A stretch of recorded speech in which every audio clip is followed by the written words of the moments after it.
Good morning. Welcome to Exploring Economic Development with MEDC. My name is Meredith Harris, and I'm very excited to have a new guest with us today that you've never had on before for episode 54. The last episode we had on Naomi Berlin from the Executive Office of Economic Development to tell us about the business front door. And if you missed that episode back in December, it was really great, very informative, a lot of information about resources that are available for business of all sizes, not just here in Marlborough, but across the Commonwealth. So if you're a business owner and you're looking to find out more resources that are available to you to grow your business, that is definitely an episode that you want to catch. So excited to introduce a guest this morning that we have known for a very long time, but has never been on the podcast. He is an avid watcher of the podcast, I have learned. So we're very excited about that. That's right. Welcome, Councilor Navin, to the podcast. Thank you very much. First time, long time. First Super time, excited to be here. It's awesome. I like to watch the catalog. I did watch that last one. With Naomi. Yeah, absolutely. It was really good. It was really good. It was really good. It's amazing to see all the different programs that the state has coming out to help like each community really grow their business base. And so many things that I think people don't know about. And if you don't know, you can't utilize them. Right. So that's why we like to have people on. Yeah. So thank you for joining us. Longtime watcher, never been on. We're really excited to have you on today. We want to talk to you a little bit about, first we want to kind of get to know you, but also want to talk to you about a new position that you just started on the council. Mm-hmm. So you're not new to the council. No. You've been on the council for some time, both as a ward councilor and an at-large councilor, but your new position, congratulations. Thank you. New vice president of the city council. Yeah, absolutely. So tell us about that. What does that mean? Okay. It is not dissimilar to the vice president of the United States in that there are not a lot of responsibilities outlined in both the Constitution and or the city charter. How good is that? Yeah, it's great. It's great. So the vice president of the council is really a role about continuity of operations. Okay. And so it is a role that primarily the responsibilities are if the president is unable to lead a meeting, the vice president is able to step in. Also, if the president decides that they want to speak on a topic because it is of import, the vice president will then step in to run the meeting so that they can have the floor. And we've seen Mike do that many, many times. Yes, and I anticipate we will continue to see him do so. So I will get my calisthenics in that regard. A couple of months ago before the term started, Councilor Roby, who has been the vice president for the past several sessions, had called me up and said, I'm thinking about stepping down from this position. I think it's important that as councilors kind of grow into their roles and as people, younger councilors come on to the council, I think it's important that people step up and take increasing levels of responsibility. That's really awesome of her to see that and want to encourage that. Yeah, and so she asked me if I would run, and I said yes. And then I asked her if she would support me, and she said yes. And here we are. And so I'm really excited. It's nice to see things from a different lens, even if there aren't necessarily day-to-day responsibilities of the position. It gives me a different way to interact with our colleagues, and I'm really excited about it. And so that's not the only position. You have how many committees? You guys all serve on committees. Yep. Are you chairing any committees this session? Yep. So I am the chair of the Legal and Legislative Committee. Okay. And so Council President Ossing has been great, a great mentor, and really helped encourage me to do different things since I've been on the council. Yeah. He recognizes the value in making sure that all councilors are engaged in different aspects of it. And so every 2 years, every 4 years, I really try to change up kind of some of the things that we're focusing on. I've been really lucky to be the chair of the Veterans Committee for the past couple of sessions. Okay. And that has given me a lot of insight. You're the direct liaison to the Marlborough Veterans Council.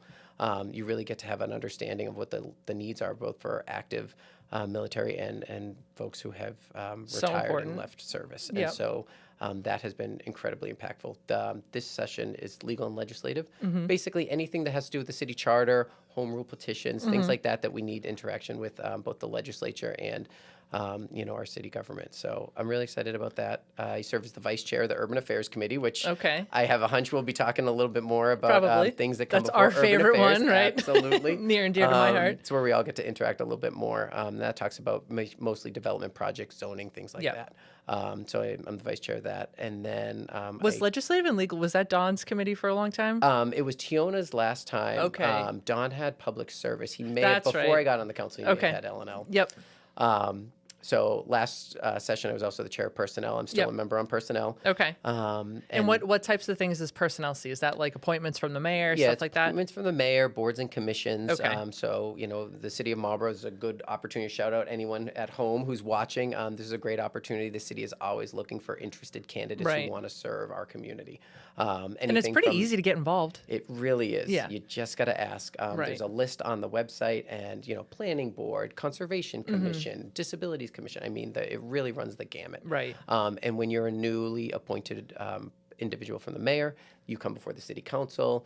It is not very challenging. We run a really guys are like looking for light people. meeting where it's like, tell us about yourself. We want to know why you want to get involved. Much like Councilor Roby, you guys are you encourage all kinds of people to get involved in these things. Absolutely. Yeah. Absolutely. And then I also serve on the Rules Committee with President Ossing and Councilor Roby. What is that one? That one's a light touch and it's kind of wonky. In the beginning, right? Yeah. And so at the beginning of every session, we kind of set out our rules and usually carry over the rules from the Okay. prior session. And then if there are things that have come up that you may want to tweak or see how we do things, Yep. then you can amend them and do it through that process. So there's Okay. 3 of us on that committee. Okay, interesting. Yeah. The other one I wanted to ask you about, because I think it's hugely impactful to the residents. We actually did an entire episode on it, but the municipal aggregation. Are you still involved in that one this year too? I am. So Okay. that is an ad hoc committee of the council. So it's not Yep. one of the standing committees, but it is one that was created. Or it's not an ad hoc of the council, I should say. It's an ad hoc of the city. Yep. President Ossing is the de facto chair. Yep. He does a good job. He does a good job. does. And there are several other department heads from the city. Okay. It is, when most people hear it, their eyes kind of glaze over. But it's you so are right. important. It is so Yeah, important. it really is. So essentially, municipal aggregation came about in the late 90s Mm-hmm. as part of the electricity deregulation process in this Commonwealth, which essentially provides for communities to take all the residents, make them one buyer of electricity and Yep. be able to get a better rate, right? You bulk purchase something, you get a better price. Right. And so we use competitive suppliers to be able to do that. And we're able to secure a rate on the supply side, not the demand side, right? Your energy bill, as people know, may know, is split into 2 different sides. Yeah. This Hot topic lately. yeah, this Yeah. gives you the ability to, lock in a long-term price on the supply side. Okay. And so we've been able to do that. And since the program started in 2007, we've saved residents over $37 million. No big deal. Yeah, I mean, No big deal. in the current climate where affordability is everything and the Huge. price of everything is skyrocketing, that's super helpful. Recently, we were able to work with the council to approve a process which we're still digging into with Colonial Power to be able to provide credits from solar projects to low-income Oh, wow. residents who are paying electricity. So they'll be able to get a couple more cents off their electricity bill. It all It's helps. just, yeah, every little bit. So, That's awesome. anything where we can kind of dig into that on the affordability side is helpful. So love that's that. been really neat to learn more about it. That's a good one. Yeah. It is. All right. You're not new to the council. We've talked about vice president. You were a ward councilor at large the last couple years. Why did you run in the first place? What we joke sometimes that it's like a sickness getting into public service. It is. How did you get the bite? How did you decide to do this? Yeah. And so- why? Yeah, right. So, I grew up here. I was born and raised in Marlborough. It was pretty clear early on I was never leaving. Yep. As soon as I graduated college, we moved back here, got married, knew I was going to start a family, and really And you both graduated from we Marlborough both High School? graduated from Marlborough High School. That is true. We are not high school sweethearts. And that is not And your that is wife. not my wife. That is my sister. But yeah, no, we both graduated from Marlborough High School. We were not high school sweethearts. We were very good friends in high school. We were part of the same group, and then started dating in our late 20s. I love it. Yeah. And then who convinced who to come back to Marlborough? I was still here. Okay. Jess Truly was not. never left. I truly never left.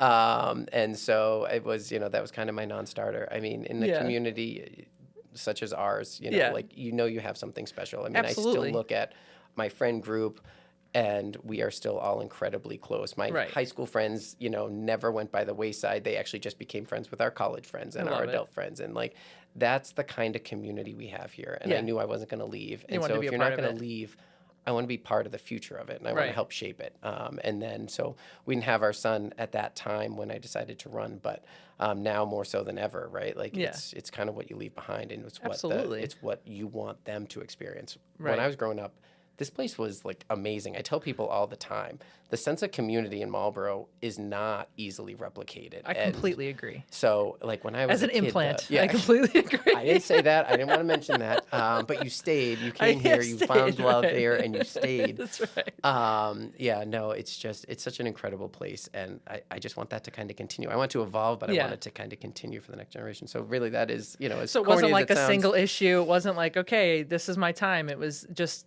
it was your time, right? I am a public policy and government nerd. I do know that. Yeah, I know. And my mom tried really hard because she had seen it firsthand and wanted me to find something else. And I love government. I love bureaucracy. It's a sickness. It is. I know. I share it with you though. Yeah. So it's My first okay. job out of college was at the Walker Building. No kidding. Yep. I was very fortunate to get a job with Congressman Jim McGovern, running his district office here in the middle part of the district at the time. Okay. And it was just constituent services right out of the Walker Building, and I was like, "This is it for me." This is it. I love You it. did venture out a little bit, right? You have a little bit of business background. I You did a do. few different things in between, right? You guys are very good with your homework. Yeah, I did. So right after that job, I had worked at a coffee shop in college and really loved it. And the manager at the time had approached me and said, "We should buy this place." And I said, "No, absolutely Not a great not. idea. This is a terrible idea." And so about 2 months later, he came back and he's like, "We should buy this place." And I said, "That's probably not a good idea." Yeah. And then about 2 months later, he goes, "I think we should buy this And then place." you finally were like, I was "Okay." all right. So we bought it, and that was a nighttime coffee shop in Worcester. And at the same time, because we were really crazy, we opened a daytime shop a couple of towns over from there, over in I think I Holden. went to the nighttime one. It was like a dessert bar, right? Yeah, it was a happening was place. super cool. It was like Super a little cool. piece of the North End right in Worcester on Shrewsbury Street. It was awesome. And so yeah, we did that for a few years, and Yeah. I thought, it's easy to romanticize small business, and it's easy to romanticize making coffee all day long every day. Mm-hmm. And I got like, this is gonna sound like I'm like a staged line, but like I missed government. Like I missed that other work. Said no one ever. I know.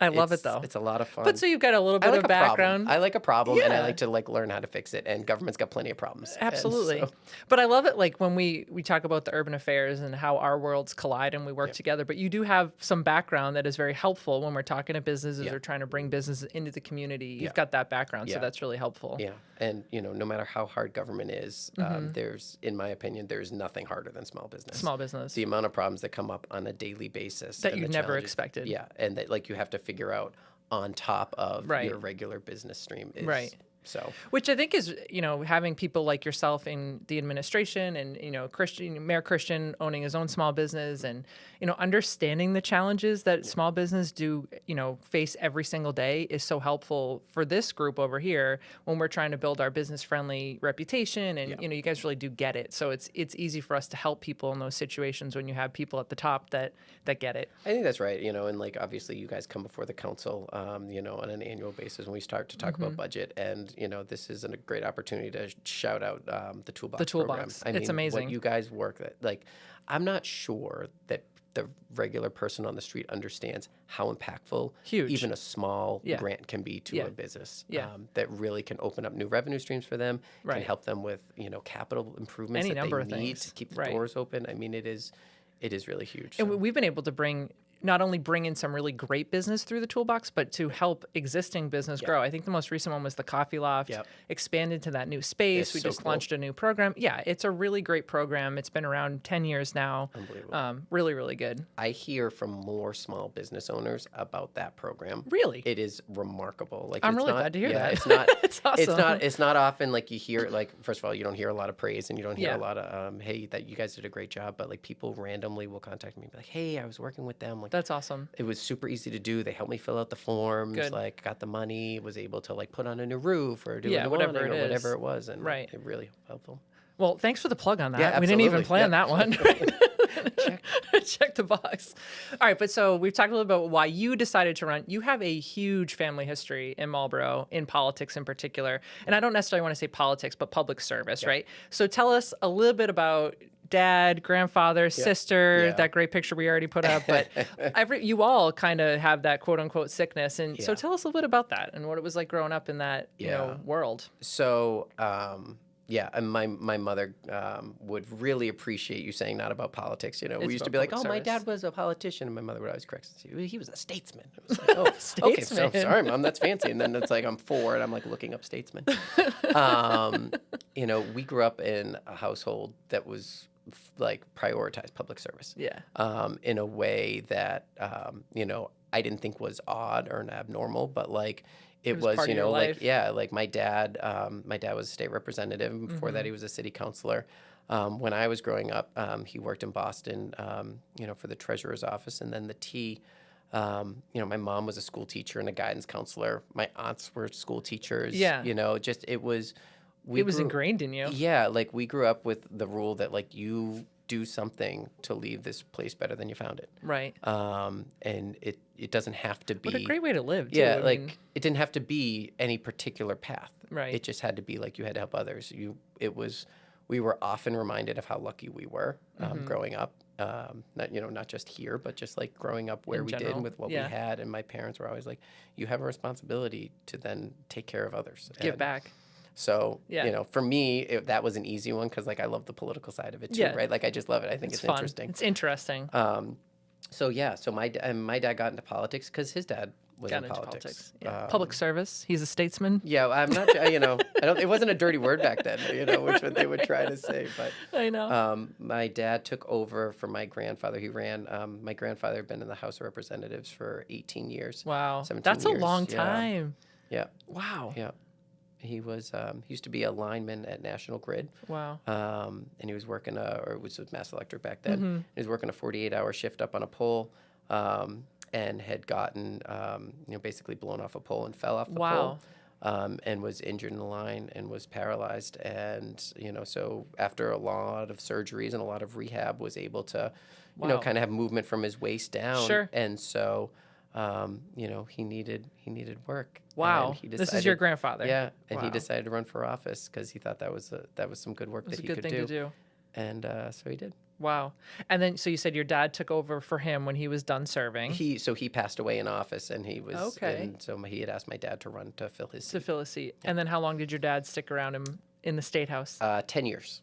Wow. So 10 not years. like a quick stint. Sometimes you see people fill in and then they come and go quickly. He did about 10 years, and then there were 3 kids at home under the age of 5. Yep. And the lore in my house was my mom said, out of the house or out of the house. So it was, he said, thought it was time to go and get maybe some more steady, For some sure. steady work. Yeah. I love it. And your sister too, though, right? Didn't Yep. Maura's got some background in Yep, public Mara service as well? Mara was on the city council back in, I want to say 2001, 2003-ish. Yeah. Yep. That sounds about right. Yeah. I'm like, hold on, I was in college when it started. Connect so the yeah, dots, yeah, right? Exactly. That's so cool. And do you see anybody, future generations, that want to follow in this footsteps, or we haven't passed that on yet? No, I don't, you know, Yeah. I'm going to do my best to, you know, let them go the direction Whatever that they direction wanna they go, want. but, you know. All right. So one cool fact that we learned when we were kind of researching for this episode, the Navin Rink. Yep. Had no idea that was named after your family. You know, you drive by it every day. I've actually skated on the ice there most recently, Yeah. which was really fun. But I had no idea that was named after your grandfather. Yep. Yeah. Yep. When you walk in, that's him on the left. There's a little painting That's of so him like up cool. on the wall. Yeah. So, you know, back in the day, you know, the legislature really, and we're very fortunate kind of today to have, you know, our representatives really being connected and well connected and respected inside the building. But it was really a big thing back in the day to like have, you know, access to leadership and to Absolutely. be able to kind of bring money, especially outside of Boston. Well, in 18 years. I Yeah. mean, you and I both know that's how, you know, and I say this to Rep. Gregoire too, like she's been in there so long now that she really is very, very influential. Absolutely. You know, because of the hard work that she's done, but also the longevity. Yeah. It means so much when you're there that time. And so, amount like, of you take time. it back to the city council, like we see it. I Yes. mean, it's so helpful to have an ally Right. to be able to help bring some money back. Right. And so that's what happened. so My he was able to grandfather do was able that. to secure the funding for the rink. That's and they built it, awesome. and they named after him. Yeah. That's so cool. Yeah. I love that. All right, switching gears a little bit. Okay. I won't tell the story about how you came into this office and saw the pole. This used to be the firehouse for anybody that's watching, which is really cool. You've been here a long love time. being here. Yeah. It's awesome. Too long sometimes. Right? All right, so let's switch gears a little bit, talk about development, right? Yep. So obviously we're the economic development arm of the city. We work very closely. You've been a huge ally to us in terms of our funding and all the programs. We just talked about the Toolbox. the tax rate is a huge topic right now. Growth is a huge topic in Marlborough right now. I just want to hear a little bit about your thoughts. I mean, anybody that's paying any bit of attention knows that people are talking about this, and there's lots of opinions on all kinds of things that are going on. What are your thoughts on balancing the needs of the community with the growth? I mean, I think we can agree that you need some growth in a community to sustain it, but we want to balance that growth to have it be smart. And kind of what guides some of your decisions as somebody that's lived here your whole life, has such a long history here for some of those projects that I think come you up. just gave my answer, but you know, You're welcome. I mean, yeah, absolutely.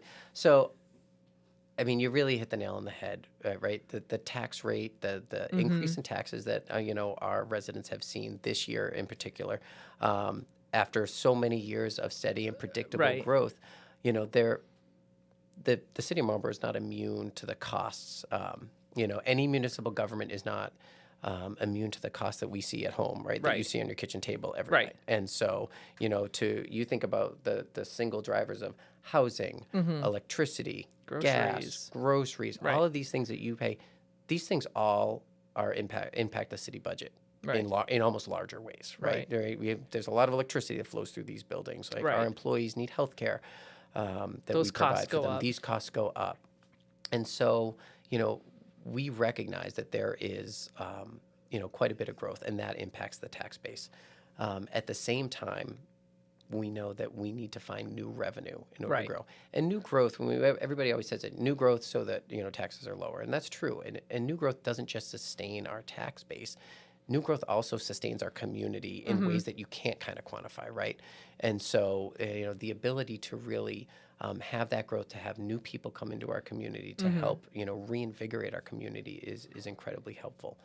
You know, a couple $1 million a year, a new growth really goes a long way to kind of help year offset over year. year over year, helps to offset some of those annual increases that you just see as part of inflation, as part of the budget going up. That said, the way in which we do it has to be balanced, right? I've always kind of, you know, like up there in like the soapbox and say, you know, like I believe in responsible and balanced economic development policies. And I do, and I think it's incredibly important that we all recognize, one, you can't build your way out of the budgets that are coming, you know, for the next sustained period of time. It's not possible. But what you can do is you can really help make the tax increases more steady, more predictable, which is something that I know everybody on the council takes a lot of pride in. Which is, and it was why we were created, right? So I was, you know, you guys really are the front door to the business community, and you have done an incredible job. And this is not to make anyone blush or make anybody, but like, as created, you know, not a lot of organizations get created and then kind of exceed the expectations and the goals. And MEDC has really been able to do that. And well, we've evolved over time, right? And I think Mayor Hogan, we saw him recently at the inauguration, and I think one of his famous quotes way back when was, MEDC will almost like work themselves out of a job if you do it right. And I think that would have been true if we didn't evolve at some point of really focusing on the retention of things and how do you keep businesses growing, and don't just bring them in, but keep them here. And you don't, and I'll get back to the other point in a second, but like, you know, just one more piece for this for you guys. You guys are always willing to say yes. And I think that's super helpful. Right? Because it's not like, oh, we're only here to attract large businesses, the Modernas and the Which is great. GEs, and they're very good. Very good. We're very happy to have them here. But it's, you know, when it's like small businesses need help. Okay, well, how can we help them? You know, oh, like this development wants to come in. Okay. You know, it's like, how often do I see you guys out there, you know, at food truck festivals or, you know, Splash in the Summer, working with the Downtown Village Association? I mean, you are always there to be support when you can. And so I think that's really, really helpful. Quality of life, too. And a lot of that came from, and just talk about MEDC a little bit, of like, okay, so you've got these large businesses here, and we started doing a lot of like boots on the ground. What do you need to stay here? And the biggest thing was it always came back to employees. And I remember Mayor Vigent saying like, oh, I really thought it was going to be about taxes or infrastructure. It really wasn't. It was all about employees, every single business that we talked to. So that's when the model kind of shifted to be a little bit more inclusive of the quality of life, not just the work piece, but the live piece and the play piece of how do we have all three of these things come together to make this a really desirable place for people to bring their company, to live, whatever it is. And I think I think it really comes through. And I think that helps attract businesses, and that helps attract the number one thing that we probably hear from all our residents, which is like apartment developments and housing. And so, you know, to bring it full circle back to that, it is incredibly important, I think, for members of the city council to, one, understand what kind of projects that they want to see in the community. And for me, that always comes down to it has to be a project that's going to benefit the residents of the city. Yep. First and foremost. Okay. I Good, believe, good one. That's right? a good. That's a good that's a thing. pretty easy talking point. But I'm not so naive to also know that this has to be a partnership between us Sure. and these businesses. And I have no qualms whatsoever about it being an exciting investment opportunity for them, because if Of it course. is, that's going to work great. Right. But I believe that as a whole, it needs to be a net improvement for us. So that's not just tax, right? That's not just the Right. tax base. It's to make sure Goes that beyond that. whatever is developed is a net benefit to our community as a whole. What is Right. it bringing in? What is the building like? What is the reuse like? And is it having an adverse impact on any of our other infrastructure resources, right? Sure. So like our schools, our roads, our water system, and all of Yep. those things. All real And, things. and so I think we have really struck a balance. There are plenty of people out there.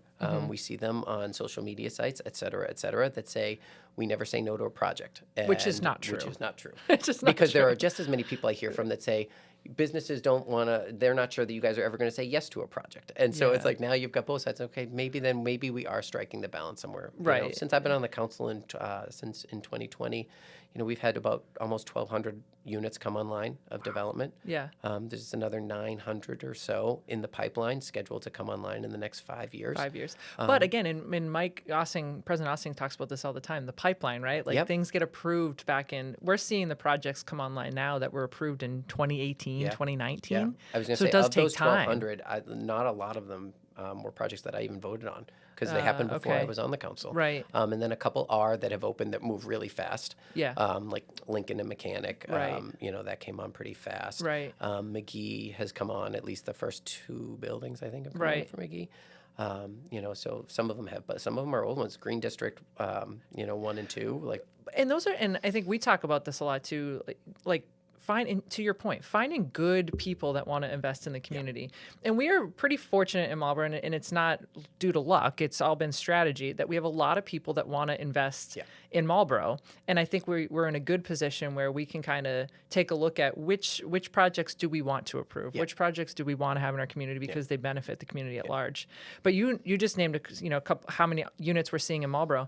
The governor, was it 220,000 units that they want to see in the next 10 years in the Commonwealth? So there's a lot of competing commentary and things that are coming from all different angles, and I feel for you guys because you do deal with a lot of that and try to make decisions. No, it's true, and we do need more housing in the state, Yeah. across the state. I don't think Marlborough should be taking All of it. Yeah, it's Yeah. like I don't think we need to do all of it. I don't think disproportionately we should be developing Right. more than our fair share. But I think, one of the things about Marlborough is Marlborough does say yes to things. Absolutely. And it has benefited us, Right. know, and we are a desirable community when push comes to shove, both through geography, through access to our resources, the access to 495, the Pike Right. 290. It all helps. It all helps, and Right. it all makes us a really interesting story, which, another shout out for you guys and the work you did. There's a reason we landed the State Crime Lab.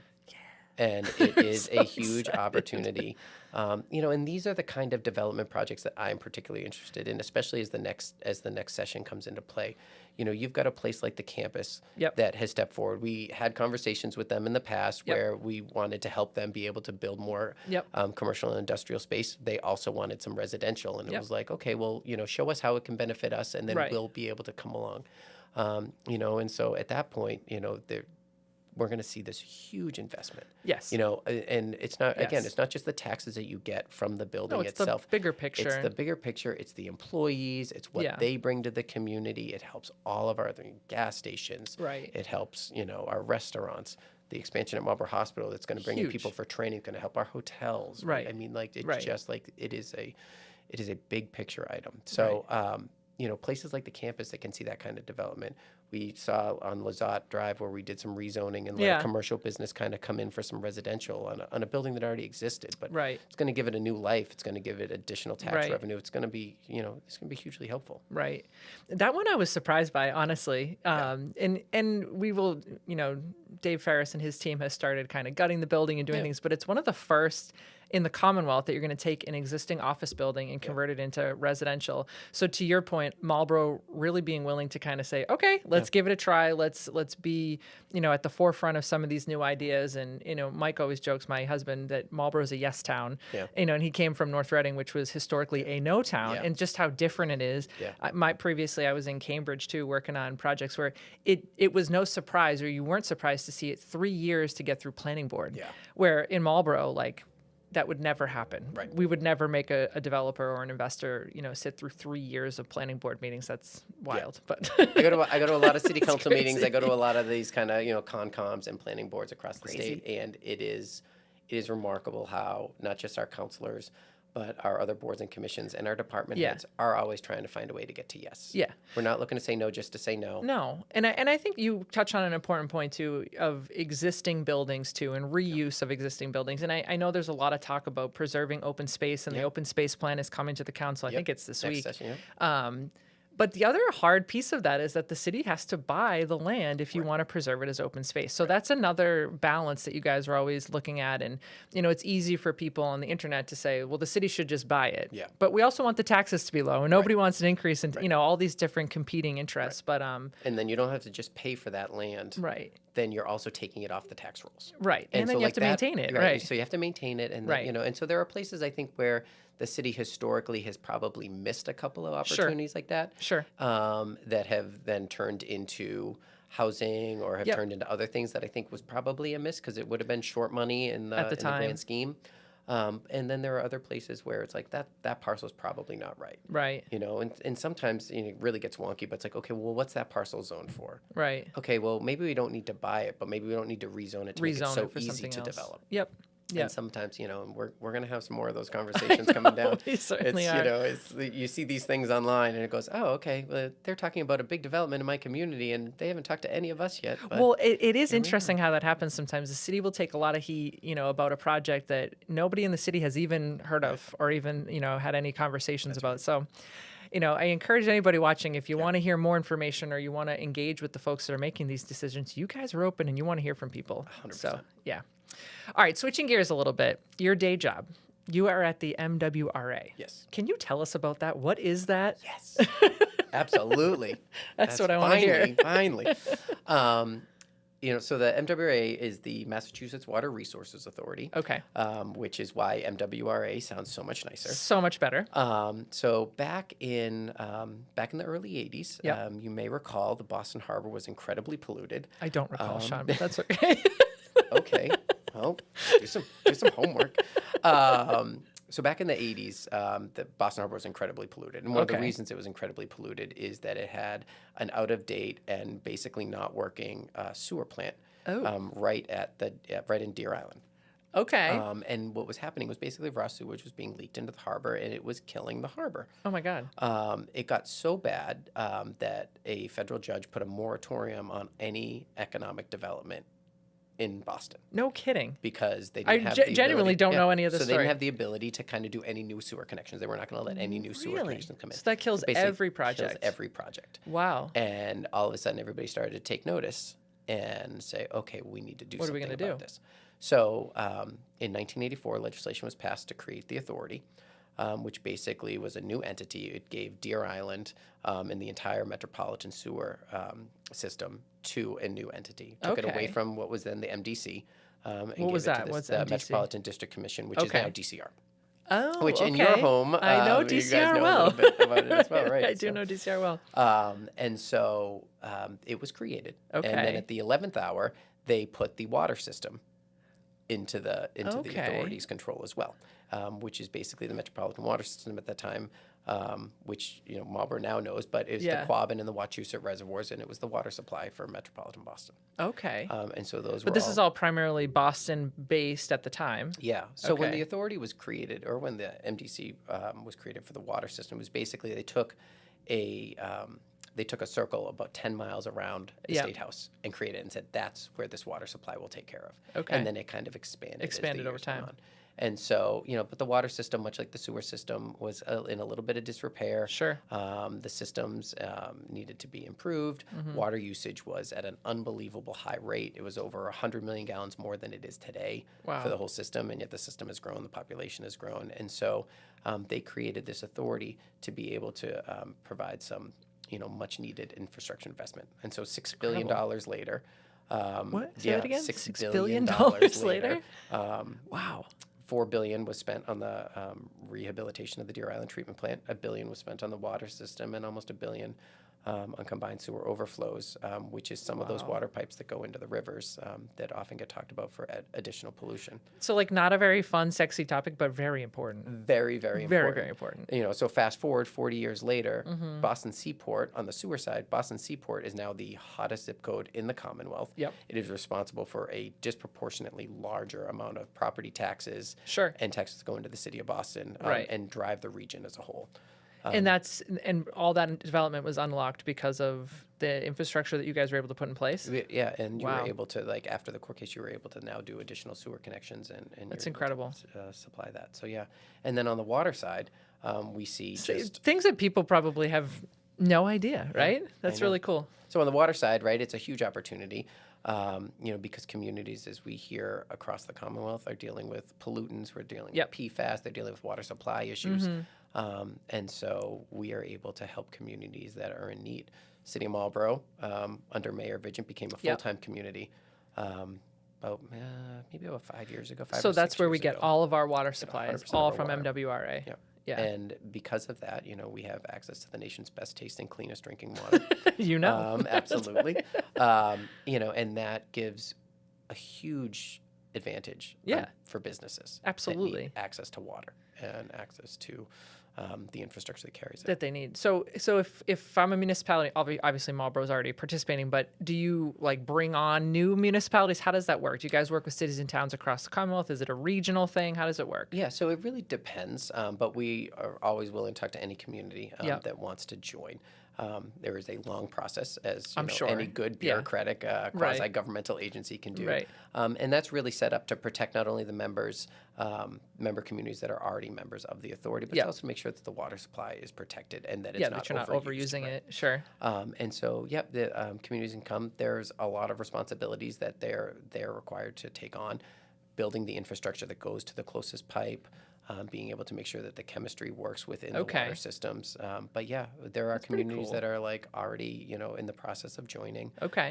Some South Shore of Boston, some Metro West communities are interested in joining. And this helps unlock development in other parts of the Commonwealth. You can't build housing if you can't, Right. run water to those buildings. Right. And you see that a lot south of the city. Yeah. We We actually heard about this a lot. The 495 partnership annual meeting. Justin DeMarco, who previously worked here in Marlborough, but he was talking about in Maynard, how they had to actually say no to several projects recently because they couldn't take on the sewer and the water issues. Yeah. So we talked to a lot of those communities that are sitting there saying, we want a piece now. When I put my Marlborough hat on, I'm like, okay, well, they're already sitting there with that advantage. But Right. if communities are already looking to this region and they're saying, well, we want to be here because of 495, we want to be here because of all these things. Marlborough inherently has a huge advantage just on the water system and the fact that over the past 20 years we have put a ton of money and investment into both sewer plants. Right. Pretty awesome. It's kind of neat. It is pretty neat. It's kind of neat. I'm sure people have already stopped at this point. They're like, okay, next. I don't know. President Ossing is an avid watcher as well. He's probably watching right along. And anytime he sees an MWRA thing pop across on State House News, like instantly forwards it to me. Yeah. Well, and so people that did participate in, I think it was Splash Into Summer food truck. Maybe if it wasn't food truck, we're doing it this coming year. Food truck is coming this year. But you tell us about that. You were able to partner with Lindsay here in the office and bring down water fountain, bubbler? Yeah. So it's kind of fun, right? It is super fun. So the public affairs is my day-to-day job at the authority. So anyone who's watching at home, don't worry. I don't put chemicals in the water. I'm not an engineer. You don't have to worry about that. It is safe and secure.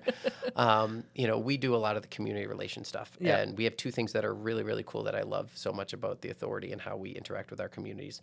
One is our water fountain. It's cool. Yeah, we have two. It's They're so called cool. quench buggies. Hold on, say that again? The quench buggy. Quench buggy. Yeah. Okay. And Love so there are these 300-gallon tanks that are on basically a truck trailer, and they've got 8 taps that are mounted to them. They've got a Okay. little generator with a solar panel on them, and we bring them to events and, community events where people need access to water. It's fresh and water. it's fresh, clean drinking water right out Love of the it. Quabbin. And, It's so cool. it's like 300 gallons. So we do Yeah. like 5Ks. We did Splash into Summer. Yeah. I'm pretty sure we're scheduled for the food truck. Yes, I think so. I'm very excited about that as well. And we'll staff it with a little table with some pamphlets about So your drinking cool. water. It's, again, this is another one of those things we don't recognize how lucky we are, but like we have access to really some of the best drinking water in the Yeah. country. And it's not free, but it's pretty darn close. Right. And so like encouraging people to like use that resource Yeah. and teach them like, why is it safe? Why is it clean? What do you have to look out for? Right.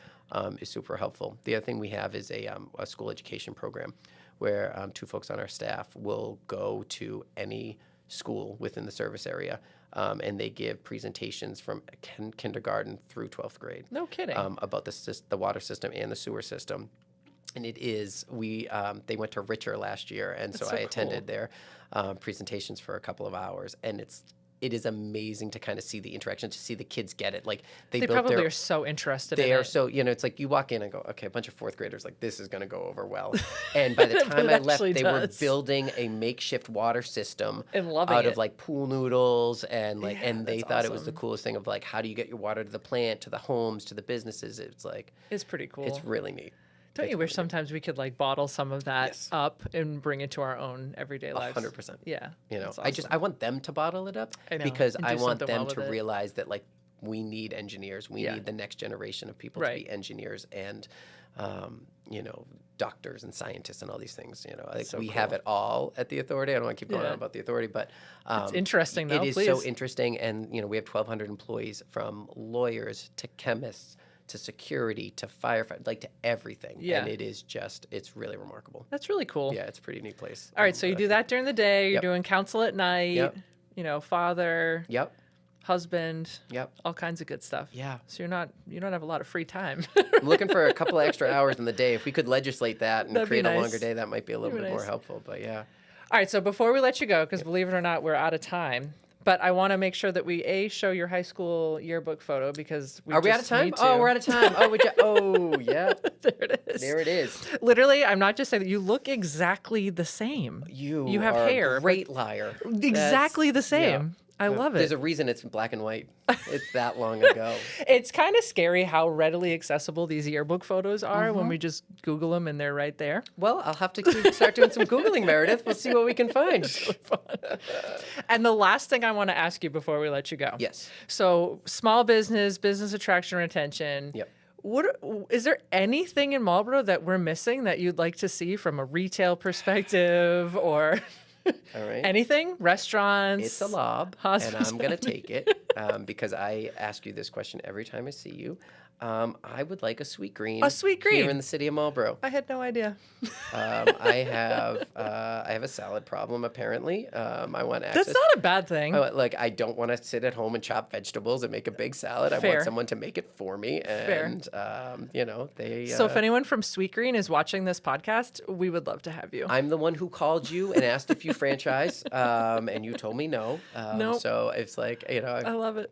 I But just- literally every time we see you, you tell us that we need a Sweet Green. And I love the feedback. We need more of that. So if anybody else thinks about things we need, let us know. I think it would do very well. We've got all these folks that are coming to the city to work every day. Yep. I think it'd do really well. A Sweet Green. I love it. Thank you so much. Thank you for having me. This has We been great. appreciate it so much. Absolutely. And everybody at home, thank you so much for tuning in for episode 54 of Exploring Economic Development with MEDC. We'll see you next time.